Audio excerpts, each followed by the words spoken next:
क्या आप जानते हैं कि साल का ये समय पौष मास जब ठंड अपने चरम पर होती है, तभी माता दुर्गा की भक्ति सबसे जल्दी फल देती है। कहा जाता है कि जो भक्त पौष मास की दुर्गा अष्टमी को पूरी श्रद्धा और नियम से व्रत करता है तो उसके जीवन से अचानक आने वाली बाधाएं, भय, दरिद्रता और वर्षों पुराने कष्ट जड़ से समाप्त होने लगते हैं। लेकिन बहुत कम लोग जानते हैं कि इस अष्टमी का व्रत सिर्फ पूजा नहीं है, ये माँ दुर्गा की कठोर परीक्षा है। आज के ये दुर्गा अष्टमी व्रत कथा उन सभी के लिए है जो हर उपाय करने के बाद भी जीवन में अटके हुए हैं, जिनके घर में कलह, रोग या धन की रुकावट बनी रहती है। इस कथा में आप जानेंगे कैसे एक भक्त ने भयंकर संकट के समय माँ दुर्गा को पुकारा, कैसे पौष मास की अष्टमी पर उसकी श्रद्धा की परीक्षा ली गई और कैसे माँ ने एक पल में उसका पूरा जीवन बदल दिया। लेकिन ध्यान दीजिए, इस व्रत में की गई एक छोटी सी गलती माँ की कृपा को रोक भी सकती है। इसलिए इस कथा को अंत तक जरूर सुनिए, क्योंकि अंत में मैं आपको बताने वाली हूँ पौष मास दुर्गा अष्टमी का वो विशेष रहस्य और एक ऐसा नियम जिसे सही विधि से करने पर माँ दुर्गा स्वयं अपने भक्त की रक्षा का वचन देती हैं। तो मन को शांत करें, माँ दुर्गा का ध्यान करें और पूरी श्रद्धा के साथ इस पावन पौष मास दुर्गा अष्टमी व्रत कथा को सुनना शुरू करें। या देवी सर्वभूतेषु मां शक्ति रूपेण संस्थिता नमस्तस्यै नमस्तस्यै नमस्तस्यै नमो नमः।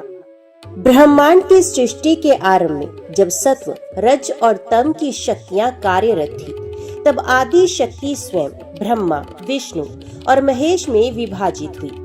ब्रह्मा ने सृष्टि की रचना की, विष्णु ने पालन का कार्य संभाला और महेश ने संहार की लीला प्रारंभ की। किंतु ये सब शक्तियां तब तक अधूरी थी जब तक उन्हें स्त्री ऊर्जा का संबल नहीं मिला। यही शक्ति जब किसी अधर्म या अत्याचार के विरुद्ध उग्र होती है, तब वे दुर्गा का रूप धारण करती है। अष्टमी वह दिन जब शक्ति अपने चरम रूप में प्रकट होती है और संसार की समस्त नकारात्मकताओं का अंत कर सकती है। यही वह दिन है जब माँ दुर्गा ने महिषासुर नामक राक्षस का संहार कर धर्म की स्थापना की थी। देवी पुराण, मार्कंडे पुराण और स्कंद पुराण में दुर्गा अष्टमी का विस्तार से उल्लेख मिलता है। देवी भागवत में कहा गया है कि जब जब अधर्म बढ़ता है और धर्म लुप्त होने लगता है, तब तब देवी स्वयं प्रकट होती हैं। अब आइए जानते हैं उस दैत्य का जन्म कैसे हुआ जिससे इस धरती पर अराजकता फैल गई। महिषासुर एक असुर और महिषी माता के गर्भ से उत्पन्न हुआ था। उसके पिता रंभासुर ने भगवान ब्रह्मा से कठोर तपस्या कर ये वरदान प्राप्त किया था कि उसे कोई देवता या राक्षस मार नहीं सकेगा, केवल एक स्त्री ही उसका अंत कर सकेगी। रंभासुर की मृत्यु के पश्चात महिषासुर ने राज्य संभाला और शक्ति की प्राप्ति हेतु कठोर तपस्या में लीन हो गया। हजारों वर्षों की तपस्या के बाद जब ब्रह्मा जी प्रकट हुए तो उसने मांगा, हे ब्रह्मदेव, मुझे अमरता का वरदान दे। ब्रह्मा जी बोले, जो जन्मा है उसका अंत निश्चित है, अमरता संभव नहीं, कोई और वर मांगो। तब महिषासुर ने छल पूर्वक कहा, मुझे ऐसा वर दें कि मुझे कोई देवता, दानव या राक्षस ना मार सके, केवल स्त्री ही मेरा अंत कर सके, वे भी तब जब वे युद्ध कर सके। ब्रह्मा जी ने तथास्तु कहा और यहीं से प्रारंभ हुआ उसके आतंक का युग। महिषासुर अब असुरों का राजा बन चुका था। उसके पास अपार बल, तेज और मायावी शक्तियां थी। ब्रह्मा से वरदान पाकर वे अहंकार में चूर हो गया। उसने तीनों लोकों पर आधिपत्य जमाने की ठान ली। सबसे पहले उसका क्रोध देवताओं पर टूटा। महिषासुर ने अपने विशाल असुर सैन्य दल के साथ स्वर्ग पर आक्रमण कर दिया। इंद्रदेव, वरुण देव, अग्निदेव, वायु, यम, कुबेर और अन्य सभी देवता उसकी सेना के आगे टिक न सके। महिषासुर के पास आकार बदलने की शक्ति थी। वे कभी भैंस बन जाता, कभी राक्षस, कभी हाथी तो कभी सिंह। इंद्र ने वज्र चलाया, अग्नि ने ज्वालाएं छोड़ी, लेकिन सब व्यर्थ। महिषासुर ने देवराज इंद्र के सिंहासन को छीन लिया और स्वर्ग पर अधिकार कर लिया। देवताओं को परास्त कर वे ऋषियों और मुनियों पर अत्याचार करने लगा। यज्ञ विध्वंस, वेदों की चोरी, साधना विघ्न, स्त्रियों का अपमान, महिषासुर का आतंक दिन प्रतिदिन बढ़ता ही जा रहा था। देवताओं ने ब्रह्मा, विष्णु और महेश्वर से शरण मांगी। इंद्र बोले, हे त्रिदेव, आपने महिषासुर को जो वरदान दिया है वही अब समस्त ब्रह्मांड के लिए संकट बन गया है। कोई देवता, दानव या राक्षस उसे पराजित नहीं कर सकता। उसका अंत अब केवल एक स्त्री ही कर सकती है, वे भी अत्यंत शक्तिशाली और युद्ध कला में निपुण हो। कृपया कोई उपाय करे। ब्रह्मा, विष्णु और महेश गंभीर हो गए। उन्हें महिषासुर की चुनौती का समाधान केवल एक ही रूप में दिखा, शक्ति अर्थात आदि शक्ति। तब त्रिदेवों ने एक साथ अपनी शक्ति को केंद्रित किया। सभी देवताओं ने भी अपने तेज का अंश उस एक बिंदु में समर्पित कर दिया। उस तेज से जन्म हुआ एक दिव्य नारी शक्ति का, जिसे समस्त ब्रह्मांड आज माँ दुर्गा के रूप में जानता है। जब ब्रह्मा, विष्णु और महेश ने अपनी अपनी शक्तियों को एक कर बिंदु में समर्पित किया, तब वही तेज आकाश को चीरता हुआ प्रकाशित होने लगा। चारों दिशाओं में एक दिव्य प्रकाश फैला। सभी देवताओं ने भी अपनी अपनी शक्तियों का अंश उस तेज में समर्पित किया। उस दिव्य प्रकाश से जन्म हुआ माँ दुर्गा, जिनका तेज सूर्य से सहस्रों गुना अधिक था। उनका रूप, सौंदर्य और शौर्य का अद्भुत संगम था। उनके 18 भुजाएं थी और प्रत्येक हाथ में एक दिव्य आयुध। उनके चेहरे की आभा चंद्रमा के समान शीतल थी। उनकी आंखें अग्नि के समान प्रज्वलित थीं। उनके चरणों में संसार की समस्त देवियां नतमस्तक थीं। उनके शस्त्रों में ब्रह्मा का कमंडल, विष्णु का चक्र, शिव का त्रिशूल, इंद्र का वज्र, यम का गदा, कुबेर का धनुष, वायु का खड्ग और अग्नि की ज्वाला थी। माँ दुर्गा को एक विशाल सिंह पर आरूढ़ किया गया। जैसे ही माँ ने सिंह पर बैठकर सिंहनाद किया, तीनों लोकों में गूंज उठी एक चेतावनी, हे महिषासुर, अब तेरे अंत का समय निकट है। देवताओं ने हाथ जोड़कर स्तुति की, या देवी सर्वभूतेषु माँ शक्ति रूपेण संस्थिता, नमस्तस्यै नमस्तस्यै नमस्तस्यै नमो नमः। उनकी स्तुति से प्रसन्न होकर माता रानी ने कहा, हे देवगण, आप चिंता न करो, मैं स्वयं महिषासुर का वध करूंगी। धर्म की स्थापना और अधर्म के नाश के लिए ही मेरा ये रूप प्रकट हुआ है। अब सभी देवता हर्षित थे। उन्होंने देवी को नमस्कार किया और उनका आशीर्वाद लेकर लौट गए। स्वर्ग की सीमा पर देवी ने डेरा डाल दिया और महिषासुर को युद्ध के लिए ललकार भेज दी। जैसे ही माँ दुर्गा ने सिंह पर सवार होकर स्वर्ग की सीमा पर डेरा डाला, उनके तेज से आकाश कांप उठा। आकाशवाणी होने लगी, अधर्म का अंत निकट है, शक्ति का अवतार हो चुका है। जब महिषासुर को ज्ञात हुआ कि एक स्त्री युद्ध के लिए उसे ललकार रही है, तो वह पहले हंसा। उसके मंत्री बोले, महाराज, वह तो एक स्त्री है, उसके सामने क्यों जाए? आप अनुमति दें, हम उसे अभी पराजित करके ले आते हैं।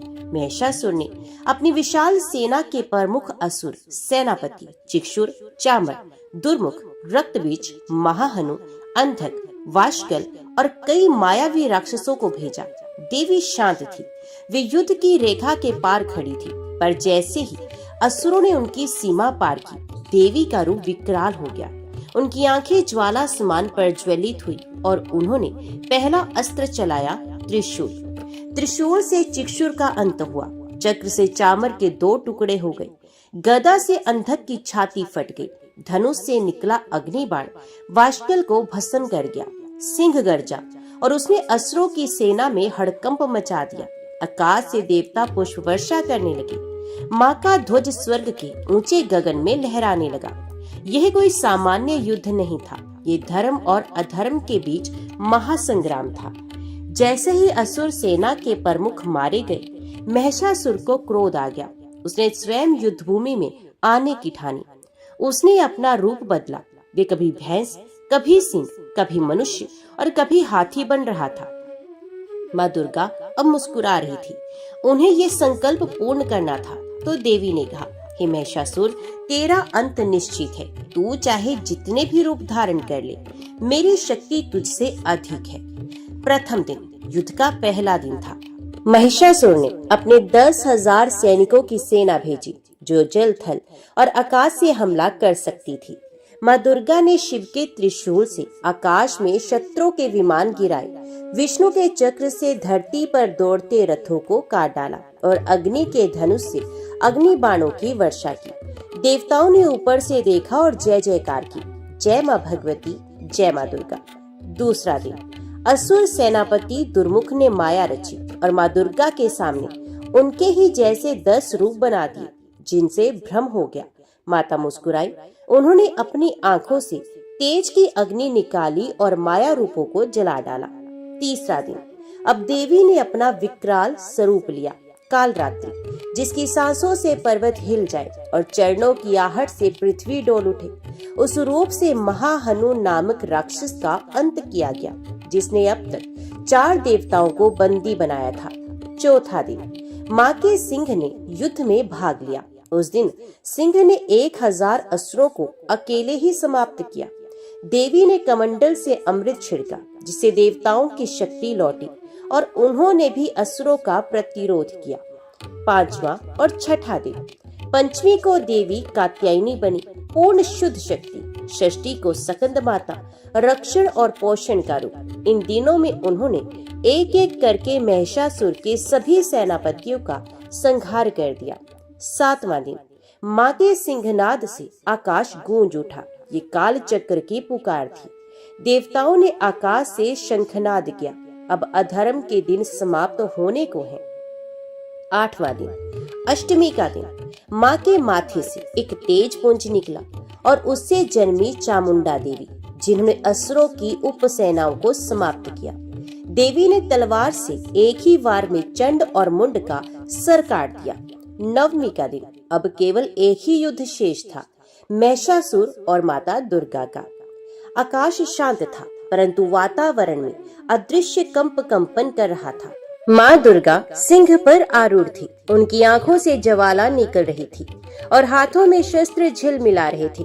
माँ ने कहा, आज धर्म और अधर्म के बीच निर्णायक युद्ध होगा। हे महिषासुर, सामने आओ। महिषासुर युद्ध भूमि में प्रकट हुआ। उसके विशाल शरीर पर कवच थे, आंखें लाल अंगारों की तरह थी। वे हंसा और बोला, हे नारी, तू क्या मुझे युद्ध में हरा सकेगी? तेरे जैसे असंख्य देवों को मैंने परास्त किया है। माँ दुर्गा शांत स्वर में बोली, तेरा विनाश तेरे अहंकार से ही होगा। तू नहीं जानता कि मैं कौन हूँ। महिषासुर ने युद्ध की शुरुआत की। पहले वे भैंसा बना और उग्रता से दौड़ा, फिर सिंह बनकर पंजों से हमला किया, फिर हाथी, जो देवी को सूंड में लपेटकर फेंकना चाहता था। माँ दुर्गा हर रूप का सामना करती रही। त्रिशूल से भैंस रूप पर प्रहार किया, चक्र से सिंह रूप की गर्दन पर वार किया, गदा से हाथी रूप की सूंड तोड़ दी। महिषासुर ने फिर से अपना मूल रूप लिया, अर्धमानव अर्ध भैंसा। माँ ने अपना विशाल रूप लिया। 10 दिशाएं गूंज उठी। उन्होंने सिंह पर चढ़कर महिषासुर की छाती में त्रिशूल घोंप दिया और एक ही क्षण में उसका अंत कर दिया। आकाशवाणी हुई, सत्य की जय हुई है, शक्ति की विजय हुई है।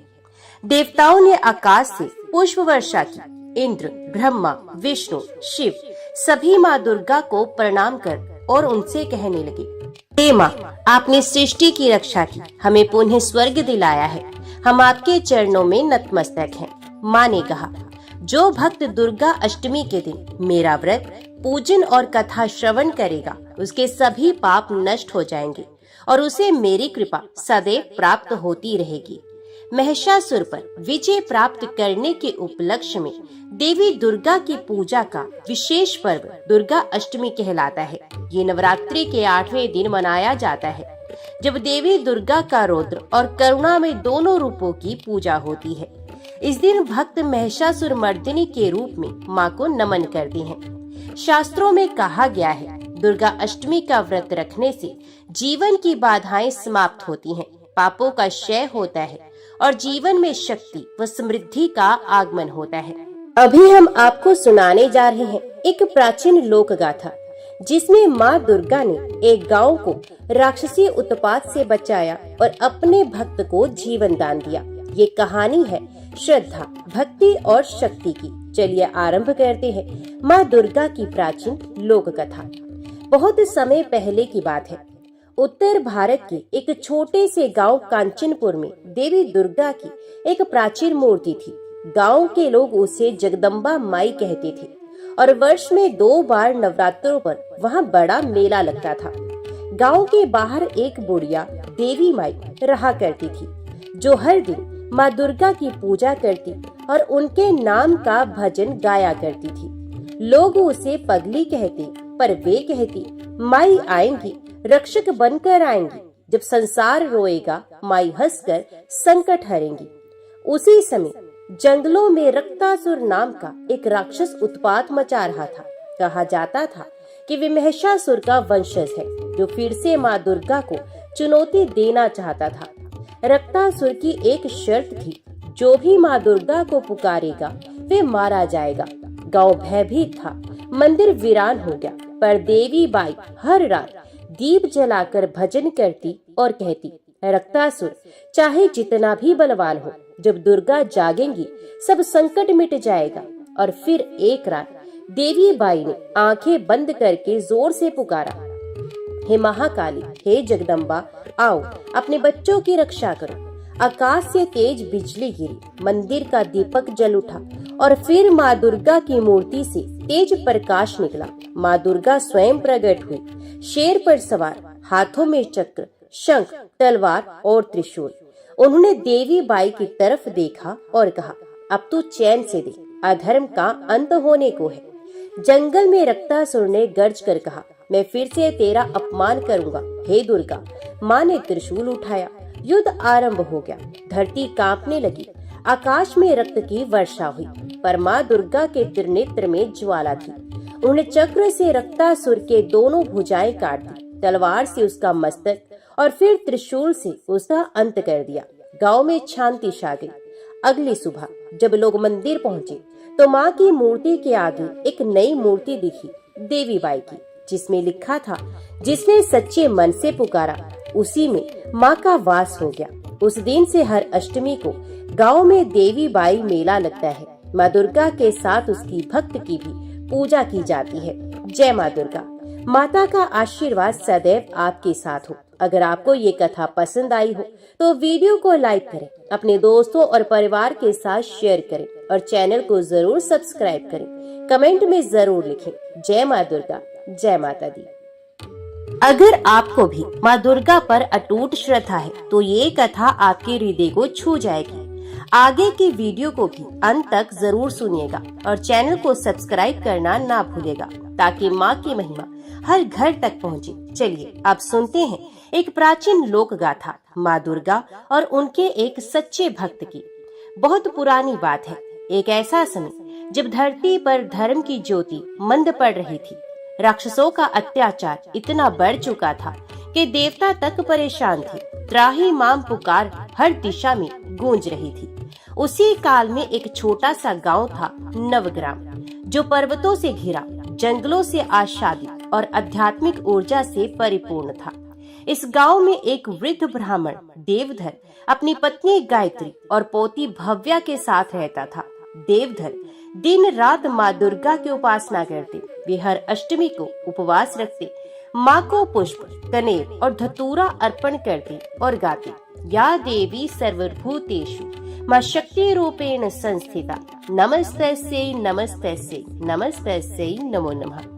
भव्य छोटी थी पर उसकी आंखों में माँ दुर्गा की भक्ति की वही चमक थी। अपने दादा के साथ बैठकर कथा सुना करती और हर बार पूछती, दादा क्या माँ दुर्गा सच में हमें बचा सकती हैं? देवधर मुस्कुराकर कहते, ना सिर्फ बचा सकती हैं बेटी, माँ तो इस सृष्टि की रचयिता भी है। एक दिन अचानक गांव में एक संकट आ गया। पास के जंगलों से राक्षसी प्रवृत्ति वाला एक दैत्य कलासुर निकल आया। वे गांव को उजाड़ता, खेत जलाता और लोगों को अपहरण कर लेता था। लोगों में भय का साम्राज्य स्थापित हो गया। राजा ने सेना भेजी, पर कलासुर के पास रुद्री शक्ति थी। उसे किसी साधारण अस्त्र से मारा नहीं जा सकता था। देवधर जानते थे अब एक ही आश्रय है, माँ दुर्गा। उन्होंने पूरे गांव को इकट्ठा किया और 9 दिन का अखंड दुर्गा यज्ञ शुरू किया। दिन रात गांव की स्त्रियां जय माता दी के जयकारे करती। हर स्त्री ने कन्या पूजन का आयोजन किया और छोटे बच्चों को देवी स्वरूप मानकर उनका पूजन किया। भाव्या भी हर दिन माँ की मूर्ति के सामने दीप जलाती और कहती, माँ इस गांव को बचा लो, आप ही हमारी रक्षा करो। अष्टमी की रात्रि को जब मंत्रों का उच्चारण चरण पर था, तब माँ दुर्गा ने अपना तेजस्वी रूप प्रकट किया। गांव की देवी मंदिर की मूर्ति से प्रकाश की एक तेज लहर निकली और माँ चंद्र घंटा के स्वरूप में प्रकट हुई। उनका वाहन सिंह, हाथों में शस्त्र, नेत्रों में तेज और वाणी में करुणा। माँ का ये रूप देखकर सबको अद्भुत शक्ति का अनुभव हुआ। माँ ने कहा, जब मेरे भक्त मुझे पुकारते हैं, मैं उनके लिए प्रकट होती हूँ। आज मैं नवग्राम की रक्षा करूंगी। कलासुर ने जब माँ को देखा, वे हंसने लगा। क्या एक स्त्री मुझे रोक पाएगी? उसने व्यंग्य किया। माँ दुर्गा मुस्कुराई। जिस शक्ति से तू जन्मा है, उसी शक्ति का मैं मूल हूँ। आज तेरा अंत निश्चित है। युद्ध आरंभ हुआ। माँ ने सिंह पर सवार होकर धनुष चलाया, त्रिशूल फेंका और अपने शब्दों से दैत्य की शक्ति को नष्ट कर दिया। अंततः एक भीषण गर्जना के साथ माँ ने त्रिशूल से कलासुर का वध कर दिया। पूरा आकाश जय माता दी के जय घोष से गूंज उठा। अगली सुबह जब लोग जागे तो गांव में फिर से हरियाली, प्रसन्नता और उल्लास फैल चुका था। मंदिर के गर्भगृह में माँ की मूर्ति मुस्कुरा रही थी। देवधर ने कहा, आज हमने प्रत्यक्ष देखा कि माँ अपने भक्तों की रक्षा कैसे करती हैं। भव्या माँ की मूर्ति के आगे हाथ जोड़कर बोली, माँ मैं भी बड़ी होकर आपकी जैसी शक्ति बनूंगी जो सबकी रक्षा करे। उस दिन से हर अष्टमी को नवग्राम में भव्य दुर्गा पूजन होने लगा और गांव की कन्याएं माँ के समान शक्ति और तेज की प्रतीक मानी जाने लगी। अगर आपको भी ये कथा पसंद आई हो तो कृपया वीडियो को लाइक करना ना भूलें, शेयर करें और हमारे चैनल को सब्सक्राइब करना ना भूलें। माँ दुर्गा की कृपा आप सभी पर बनी रहे। जय माँ दुर्गा, जय माँ भगवती। आइए अब सुनते हैं एक ऐसी अद्भुत लोक कथा जिसमें माँ दुर्गा ने न केवल अधर्म का नाश किया बल्कि अपने एक सच्चे भक्त को जीवन दान देकर ये सिद्ध किया कि सच्चे मन से की गई प्रार्थना कभी व्यर्थ नहीं जाती। ये कथा है एक वीर ग्रामीण और माँ दुर्गा की कृपा की। वीडियो पसंद आए तो लाइक करें, शेयर करें और चैनल को जरूर सब्सक्राइब करें। बहुत पुराने समय की बात है। उत्तर भारत के एक सघन वन से घिरे गांव शिवपुर में धीरज नामक एक निर्धन परंतु अत्यंत भक्तिपूर्ण युवक रहता था। उसके माता पिता नहीं थे और वे पशुओं को चराकर तथा लोगों के खेतों में काम कर अपनी आजीविका चलाता था। धीरज का सबसे बड़ा सहारा थी माँ दुर्गा, जिन्हें वे अपनी जननी मानता था। धीरज प्रतिदिन नदी किनारे बने एक छोटे से दुर्गा मंदिर में जाकर माँ की पूजा करता, वहीं बैठकर घंटों भजन गाता और माँ से बातें करता जैसे कोई बेटा अपनी माँ से करता है। एक बार शिवपुर गांव में एक भयंकर संकट आ गया। जंगलों से एक राक्षस उत्पन्न हुआ। नाम था महिषासुर। वे आधा मानव और आधा भैंसा था। शक्तिशाली, क्रूर और अहंकारी। उसने कई गांवों को लूटा, किसानों की फसलें जला दी और लोगों को अपना दास बना लिया। शिवपुर गांव में भय का वातावरण छा गया। गांव के प्रमुख और पुजारियों ने एकत्रित होकर देवी दुर्गा की आराधना प्रारंभ की, परंतु किसी को ये आशा नहीं थी कि माँ स्वयं प्रकट होंगी। इधर धीरज दिन रात माँ से विनती कर रहा था, हे माँ, हम तुझसे रक्षा की भीख नहीं मांगते, हम तो बस तुझसे तेरी कृपा दृष्टि चाहते हैं। उस रात धीरज को स्वप्न में माँ दुर्गा के दर्शन हुए। वे सिंह पर सवार थी, हाथों में विविध शस्त्र, नेत्रों में तेज और मुख पर करुणा। माँ ने कहा, धीरज, तू मेरा सच्चा पुत्र है, तुझे ही महिषासुर का अंत करना होगा, मैं तेरे साथ हूँ। सुबह उठते ही धीरज को विश्वास हो गया कि माँ ने उसकी पुकार सुन ली है। गांव के लोग पहले तो उसका उपहास करने लगे, परंतु जब धीरज ने एक प्राचीन गुफा से दिव्य अस्त्र प्राप्त किया जिसे स्वयं माँ ने प्रदान किया था, तब सभी स्तब्ध रह गए। धीरज ने जंगल में जाकर महिषासुर को ललकारा। कई घंटों तक भीषण युद्ध हुआ। महिषासुर ने क्रोधित होकर अपना रूप बदला, कभी सिंह, कभी हाथी, कभी पर्वत, लेकिन हर बार धीरज में एक नई शक्ति उत्पन्न होती रही।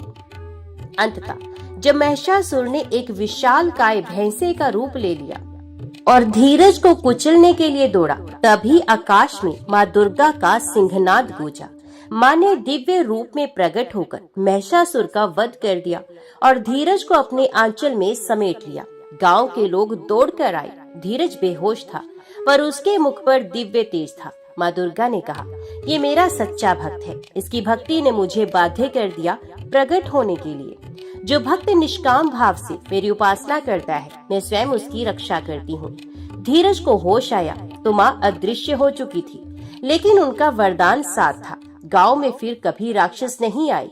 फसलें लहलहाने लगी और शिवपुर का नाम हुआ शक्तिपुर। तब से हर साल दुर्गा अष्टमी पर लोग धीरज की कथा गाते हैं और माँ दुर्गा के मंदिर में विशेष पूजा करते हैं।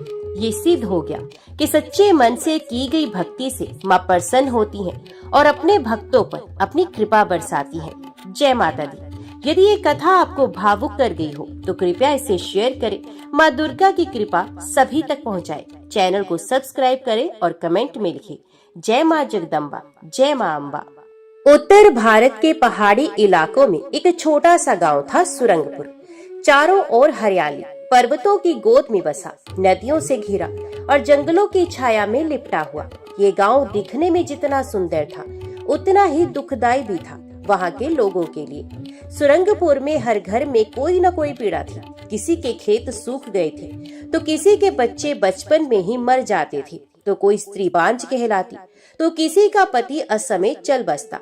त्योहारों पर भी गांव में सन्नाटा छाया रहता, जैसे हंसी ने वहां आने से इनकार कर दिया हो। इस गांव में स्त्रियां रोज सुबह सूर्य को अर्घ्य देती, तुलसी में जल डालती और द्वार पर गोबर से चित्र बनाती, लेकिन उनके चेहरों पर ना कोई चमक थी, ना कोई विश्वास। ऐसा लगता था जैसे वे सब किसी अदृश्य भय से बंधी थी। गांव की सबसे बुजुर्ग महिला धर्मवती दादी हमेशा कहती, ये धरती कभी देवी की गोद थी, लेकिन अब माँ दुर्गा हमसे रूठ गई है। कई बुजुर्गों ने तो गांव छोड़ दिया था और कईयों ने अपनी बेटियों को ये कहते हुए पराया कर दिया कि मत आना सुरंगपुर, यहाँ देवी मौन है।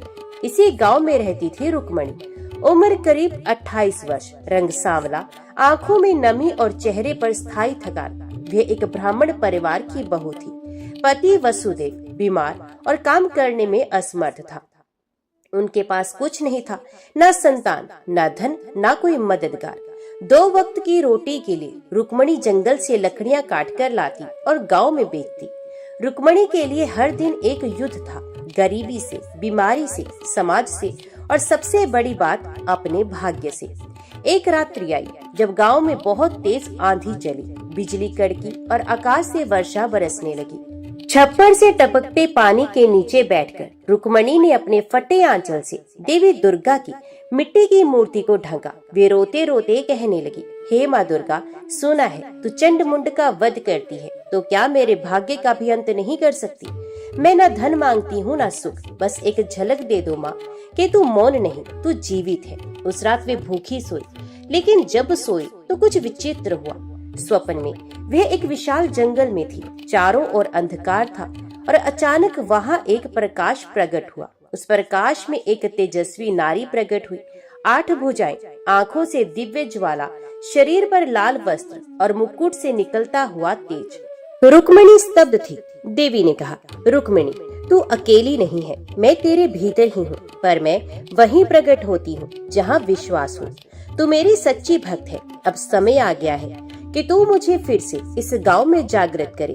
देवी ने आदेश दिया, 21 दिनों तक व्रत रख, नवदुर्गा की पूजा कर और 108 बार मेरे नाम का जाप कर। कोई बाधा आए तो भी मत डगमगाना। मेरी कृपा से तेरा भाग्य बदलेगा और गांव का भी।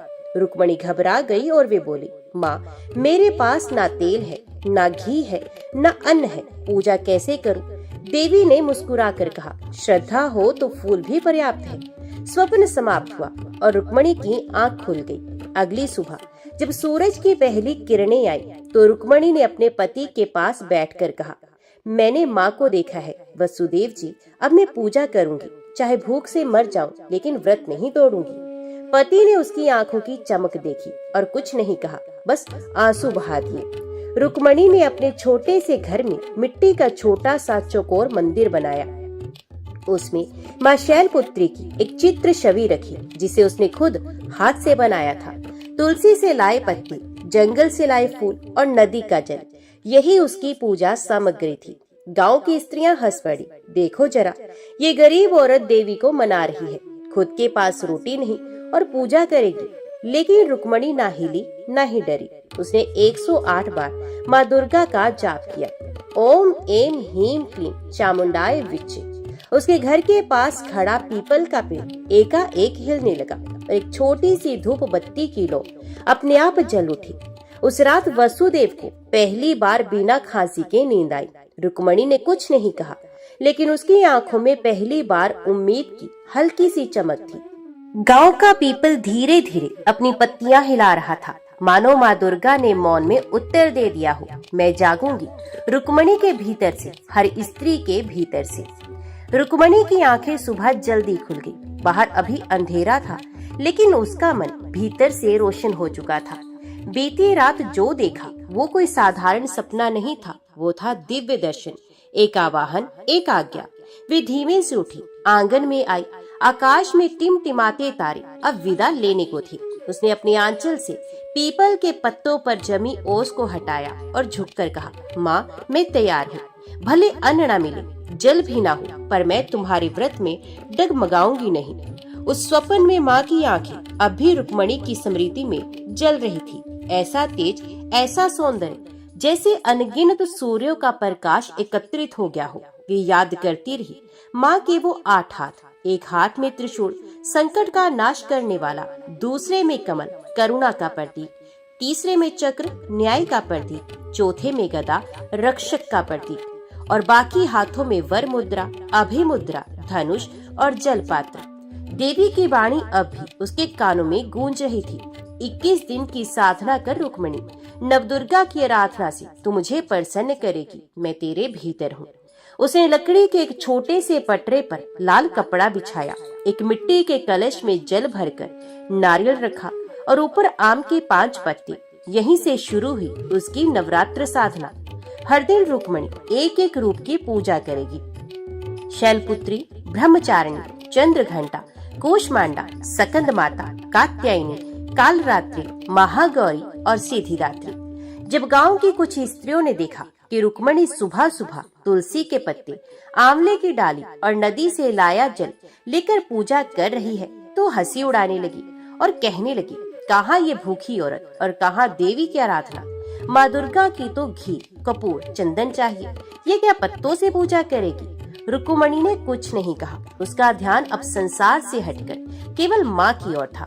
दूसरे दिन सुबह जब वे नदी से जल लेने गए, तो रास्ते में एक सूखी झाड़ी के नीचे कुछ पड़ा दिखा। पास जाकर देखा, एक अज्ञात स्त्री की थैली जिसमें कुछ पूजा सामग्री थी, कपूर, हल्दी, चंदन, रोली और लाल चुनरी। उसने चारों ओर देखा, कोई नहीं था। वे समझ गई माँ ने भेजी है ये थैली, जैसे संकेत दे रही हूँ, मैं तेरे साथ हूँ। अगले दिन का उपवास सबसे कठिन था। वसुदेव का बुखार हो गया था और घर में दवा तक नहीं थी। ऊपर से खुद भूखी रुक्मणी को चक्कर आने लगे, लेकिन उसने ना जल पिया न फल खाया, बस माँ का नाम जपती रही। रात को जब वसुदेव को पसीना आया, उसका बुखार टूट गया। ये रुक्मणी के लिए कोई छोटी बात नहीं थी। माँ ने फिर संकेत दे दिया, साधना सच्ची हो तो चमत्कार होता है। चौथे दिन दोपहर को एक वृद्धा आई, गठरी लादी, बाल बिखरे, आंखों में गहराई, और बोली, बिटिया सुना तू माँ की पूजा कर रही है। रुक्मणी ने सर झुकाकर कहा, हाँ माई। वृद्धा ने मुस्कुराकर एक थाली आगे रखी। उसमें 5 बेलपत्र, थोड़ी मिश्री और एक मिट्टी का दीपक था।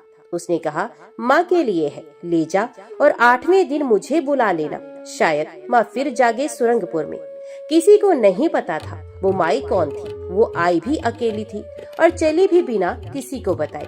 रुक्मणी हर दिन माँ के 108 नामों का जप करती। उसका शरीर कमजोर हो गया था, लेकिन उसकी आत्मा प्रज्वलित थी। नवरात्र के 5वें दिन रात को माँ फिर प्रकट हुई। इस बार उनके स्वर में गंभीरता थी। रुक्मणी, तुझमें शक्ति है, लेकिन याद रख, जब कोई सच्चा भक्त भक्ति करता है तो आसुरी शक्तियाँ जागृत हो जाती हैं। आगे संकट आएगा, लेकिन तू मत डरना। रुक्मणी ने हाथ जोड़कर पूछा, माँ क्या मैं सफल हो जाऊंगी? माँ ने मुस्कुराकर कहा, तू सफल नहीं, पावन बन जाएगी, तेरा नाम युगों तक लिया जाएगा।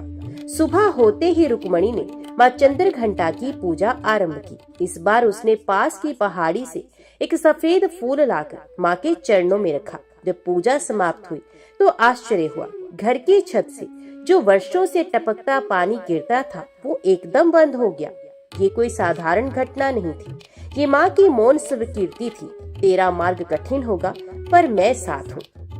रात का समय था, अंधेरा जिसे पूरे गांव को निगलने आया हो। चंद्रमा के चारों ओर एक हल्का सा घेरा था, जैसे कोई संकेत हो। रुक्मणी उस रात माता चंद्रघंटा की आराधना कर रही थी। उसने घी ना होने पर सरसों के तेल से दीपक जलाया। घर की झोपड़ी के कोने में मिट्टी का मंदिर सजाया।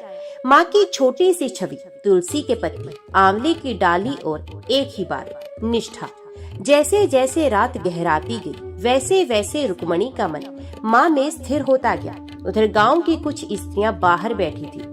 उन्हें रुक्मणी की ये कठोर साधना पसंद नहीं आ रही थी और वो आपस में कह रही थी, देवी ने आज तक किसी को ऐसे दर्शन दिए हैं, भूखी रहकर ये क्या मिलेगा इसे, लगता है दिमाग फिर गया है।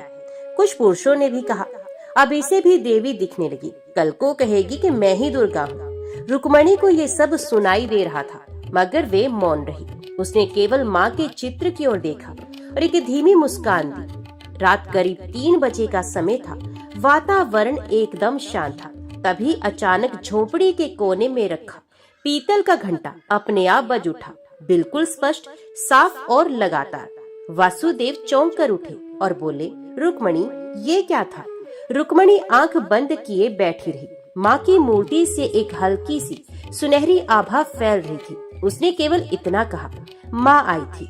सुबह होते ही वे वृद्धा फिर आई, वही गठरी उठाई, वही मुस्कान, और उसने कहा, तो बिटिया घंटा सुनाई दिया?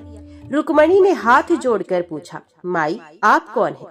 वृद्धा ने केवल इतना कहा, मैं माँ की सेविका हूँ, तू पूजा कर, माँ जागेंगी। इस बार वह एक त्रिकोण आकार की मिट्टी का दीपक थाली लाई थी और कहने लगी, सप्तमी को इसे जलाना, लेकिन तब तक अपनी भक्ति पर किसी को शक मत करने देना। और वो चली गई बिना पीछे देखे। दिन बीता। अब व्रत का अगला दिन था।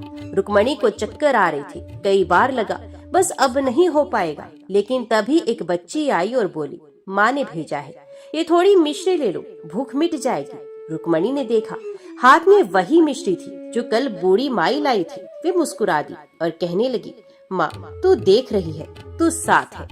उसी दिन गांव के एक किसान के घर की गाय जो 7 दिन से लापता थी अचानक लौट आई। किसान बोला, जिस रास्ते से आई है वे रुक्मणी के घर की ओर से है। लोगों ने ध्यान दिया, रुक्मणी के घर के आसपास हवा ठंडी थी, तुलसी का पौधा लहरा रहा था और हर रात दीपक की लो बिना बुझाए जल रही थी।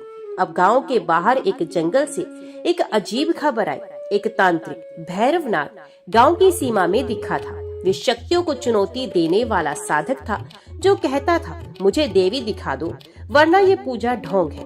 उसका नाम सुनते ही कई गांव वाले डरने लगे। वे सोचने लगे कि अगर वो रुक्मणी के विरोध में आ गया तो वे नारी क्या कर पाएगी। लेकिन रुक्मणी शांत रही। उसके विश्वास की लो अब बुझने वाली नहीं थी। 5वीं रात्रि को जब रुक्मणी ने माँ सकंद माता की पूजा की, तब उसकी झोंपड़ी के भीतर रखी पूजा थाली में बिना माचिस के दीपक जल गया और दीपक की लौ से निकली गर्मी से वसुदेव को आराम मिला। उसकी पुरानी सांस की बीमारी की पीड़ा थम गई। रुक्मणी की आंखें भर आई और वो कहने लगी, माँ तू सच में है, तू मौन नहीं है। अब गांव 2 हिस्सों में बट गया। एक हिस्सा जो रुक्मणी को पागल समझता था और दूसरा हिस्सा जो डरते डरते उसकी पूजा को चुपचाप देखने लगा। कुछ स्त्रियां अब रुक्मणी से पूछने लगी, दीदी माँ को कैसे बुलाया आपने, कौन से मंत्र बोले, क्या हम भी करें ये पूजा? रुक्मणी अब भी नम्र स्वर में बोली, माँ को धन नहीं चाहिए, सच्चा मन चाहिए। एक रात जब रुक्मणी जाप कर रही थी, बूढ़ी माई फिर से आई। इस बार उनका चेहरा गंभीर था। उन्होंने कहा, बिटिया अब तू देवी के निकट पहुंच गई है, लेकिन याद रख, जैसे जैसे तू माँ के करीब जाएगी, अंधकार की शक्तियाँ भी सक्रिय होंगी। तू तैयार हो? रुक्मणी ने बिना डरे कहा, हाँ माई, माँ साथ है, मुझे डर नहीं। सप्तमी की पूर्व संध्या पर सुरंगपुर के आकाश में रहस्यमय रंग छा गए थे। एक ओर भक्ति की लो धीमे धीमे जल रही थी, तो दूसरी ओर गांव वालों की आंखों में संशय अब भी बाकी था। रुक्मणी ने चौथे दिन का उपवास आरंभ किया। उसका शरीर दुर्बल होता जा रहा था, लेकिन उसकी आत्मा में अग्नि की तरह कुछ तप रहा था। दृढ़ संकल्प। उसने अपने छोटे से झोंपड़े में गाय के गोबर से लीपकर एक चबूतरा बनाया था, जहां माँ दुर्गा की मिट्टी की छोटी सी मूर्ति विराजित थी। वहीं उसने जल से आचमन कर आंखें मूंदकर दुर्गा सप्तशती का पाठ आरंभ किया। धीरे धीरे उसकी जीवा पर संस्कृत के कठिन श्लोक सहज बहने लगे। वे भूल चुकी थी कि भूख क्या होती है, प्यास क्या होती है। उसका चित्त अब केवल माँ की कृपा में लीन था। गांव की औरतें उसकी दशा देखकर ठिठोली करती और कहती, अरे ये ब्राह्मणों का पाठ, इस नीची जात की औरत को क्या आता है, कहीं देवी नाराज ना हो जाए, ये अशुद्ध मुंह से नाम ले रही है। तो कुछ पुरुषों ने कहा, यदि देवी को प्रसन्न करना इतना आसान होता तो हम सब क्यों भूखे होते। परंतु रुक्मणी के लिए ये केवल पाठ नहीं था, ये उसकी आत्मा की पुकार थी। उसे हर रोज भोजन का आग्रह किया गया। कोई कहता थोड़ा दूध पी ले, कोई कहता फल तो खा ही सकती है, लेकिन वे एक ही बात कहते, मैंने माँ से व्रत का वचन लिया है, जब तक नवमी पूरी नहीं होगी अन्न जल नहीं लूंगी। सप्तमी की सुबह एक चमत्कार हुआ। गांव की सबसे बड़ी समस्या थी पशुओं का गायब हो जाना। कई हफ्तों से गांव के बैल, गाय, बकरी और बछड़े जंगल की ओर चले गए थे और लौट नहीं रहे थे। खेतों की जुताई बंद हो गई थी, दूध का मिलना बंद था। लेकिन उस दिन जैसे ही रुक्मणी ने सप्तशती के कीलक स्तोत्र का पाठ पूर्ण किया, गांव के पास के जंगल से धूल उड़ती दिखी। सब लोग दौड़कर वहां पहुंचे और देखा, सभी पशु लौट रहे थे, जैसे कोई उन्हें वापस ला रहा हो। एक बच्चा चिल्लाया, माँ ने चमत्कार किया, ये देवी जाग गई हैं। लेकिन बुजुर्गों ने उसे डांटा, छोटे मुंह बड़ी बात मत कर। रुक्मणी उस रात माता ब्रह्मचारिणी की पूजा के लिए फूल चुन रही थी, लेकिन खेत में कांटों से उसका पैर कट गया, रक्त बहने लगा। वे लंगड़ाती हुई माँ की मूर्ति के पास आई और बोली, हे माँ, तू तपस्या की देवी है, तूने भी पर्वतों पर कष्ट झेले होंगे, आज ये रक्त मेरी शक्ति का अर्घ्य है। उसने अपने रक्त से माँ के चरणों में तिलक लगाया और उसी रात जब वे ध्यान में लीन थी, माँ दुर्गा उसके स्वप्न में प्रकट हुई। उनके रूप में तेजस्वी सौंदर्य और तप का सम्मिलन था। वे बोली, रुक्मणी, तेरी तपस्या सच्ची है। ब्रह्मचारिणी रूप में मैं तेरे भीतर प्रकट हो रही हूँ। तेरा ये रक्त अर्पण नहीं, शक्ति का बीज है। तेरी पीड़ा तेरी शक्ति बन रही है। माँ ने उसे एक आशीर्वाद दिया, कल से तू दुर्गा सप्तशती का पाठ जहाँ करेगी वहाँ अग्नि स्वयं प्रकट होगी, सत्य की पुष्टि हेतु। अगली सुबह जब रुक्मणी ने पाठ के लिए दीप जलाया तो दिया बुझा ही नहीं, उल्टे उससे एक नीली लो उठी और सीधे माँ की मूर्ति के सामने खड़ी हो गई। सभी ने देखा, दीपक बिना तेल और बाती के जल रहा था। भीड़ जुटने लगी। एक वृद्धा बूढ़ी माई जो कभी मंदिर की पुजारिन रह चुकी थी, आगे बढ़ी और रुक्मणी का हाथ थामते हुए बोली, ये कोई साधारण स्त्री नहीं है, इसकी देह में माँ बोल रही है। अब ये गांव की पुकार बन चुकी है। चौथे दिन का व्रत पूरा हुआ। गांव में पहली बार एक बदलाव की लहर उठी। कुछ लोग कल तक उपेक्षा कर रहे थे, आज रुक्मणी को फूल, जल और अक्षित अर्पित करने लगे। अंत में गांव के सरपंच ने आकर कहा, यदि देवी वास्तव में जाग चुकी है तो कल 5 पवित्र घरों में दीपक स्वयं जलेंगे और हम मान लेंगे कि माँ दुर्गा स्वयं स्त्री में वास कर रही हैं। रुक्मणी मुस्कुरा दी। वे जानती थी माँ को अब किसी प्रमाण की आवश्यकता नहीं। वे तप की परीक्षा में उत्तीर्ण हो चुकी है। अग्नि परीक्षा अब गांव की थी। अगली सुबह 5 घरों में दीपक जल रहे थे। कोई बाती नहीं, कोई तेल नहीं, फिर भी लौ स्थिर थी। माँ ब्रह्मचारिणी के स्वरूप में रुक्मणी के चारों ओर एक दिव्य प्रकाश दिखाई देने लगा था। अब वे केवल रुक्मणी नहीं थी, वे आस्था, साहस और तप की मूर्ति बन गई थी। नवरात्र का अगला दिन उपवास, जाप और लगातार दुर्गा सप्तशती के पाठ ने रुक्मणी के देह को बहुत दुर्बल कर दिया था। उसकी आंखों के नीचे गहरे काले घेरे थे, होंठ सूख चुके थे और पांव कांपते हुए, फिर भी उसकी दृष्टि स्थिर थी माँ की मूर्ति पर। उस दिन वे माता रानी की आराधना कर रही थी, युद्ध की देवी जो शांत भी है और रौद्र भी, जिनके घंटे की गूंज से दानव थर्राते हैं और जिनका स्वरूप हर पीड़िता के भीतर जागता है। रुक्मणी ने कमजोर कंठ से श्लोक पढ़ना शुरू किया। हर श्लोक के साथ उसका शरीर कांपता और स्वर और दृढ़ हो जाता। शाम के समय गांव के कुछ पुरुष खेत में गए, जहां साल भर से पानी नहीं था। वहां बिल्कुल सूखे काले मिट्टी वाले टुकड़े पर अचानक धार की तरह पानी फूटने लगा। एक किशोर चिल्लाया, बाबा धरती फूट गई। लोग दौड़ते हुए आए और देखा, खेत में एक चश्मा बह रहा था, बिल्कुल वैसा जैसा कभी रुक्मणी के सपने में माँ ने दिखाया था। ये वही खेत था जहाँ रुक्मणी पहले दिन फूल चुनने गई थी। लोग अब धीरे धीरे कुछ जुड़ने लगे थे। वहीं से फूल, वही जल, क्या ये संयोग है? बूढ़ी माई कांपते स्वर में बोली, माता रानी का घंटा बजा है, वे आने लगी हैं। अब रोज शाम को रुक्मणी के झोंपड़े के सामने 10 से 15 लोग इकट्ठा होने लगे थे, स्त्रियां, बच्चे और कुछ बुजुर्ग। रुक्मणी ने किसी को नहीं बुलाया था, लेकिन माँ के चमत्कारों ने उन्हें खींच लाया था। माता रानी की कृपा से गांव में शक्ति का जागरण शुरू हो गया था। ये केवल चमत्कारों का उत्सव नहीं था, बल्कि स्त्री के भीतर देवी के उठने का आरंभ था। जय माँ भगवती, जय माँ दुर्गा।